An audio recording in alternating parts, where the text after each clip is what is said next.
வணக்கம். என்னோட பேரு தனசா.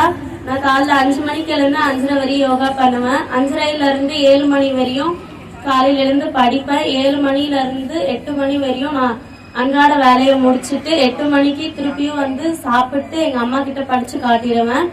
திருப்பி ஸ்கூலுக்கு ரெடியாகி வந்து ஸ்கூல்ல இருந்து ஈவினிங் 4 o'clock வீட்டுக்கு போயிடுவேன்.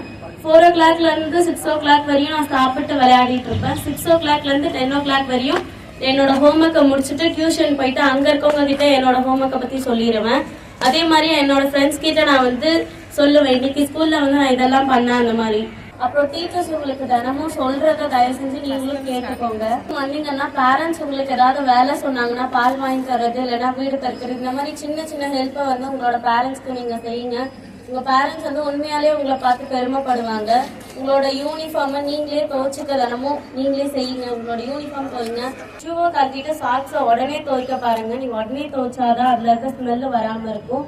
தினமுமே நீங்க துவைச்சு போடுங்க. அதான் உங்களுக்கு உடம்புக்கு ரொம்ப நல்லது. இது நீங்க துவைக்காம போட்டீங்கன்னா காலில் இன்ஃபெக்ஷன் வர ஆரம்பிச்சிடும். பேரண்ட்ஸ் வந்து நினைப்பாங்க நம்ம பிள்ளைய இந்த வேலை செய்யுது அப்படின்னு சொல்லி. ஈவினிங் நீங்க ஹோம்ஒர்க் பண்ணீங்கன்னா உங்க அம்மா கிட்ட நீங்க அதை ஷேர் பண்ணிக்கோங்க. அப்புறம் உங்க அம்மா அப்பா எல்லாம் ஏதாவது சொன்னாங்கன்னா அதை நீங்க கீழ்படிஞ்சு செய்யுங்க. அவ்வளவுதான். நன்றி.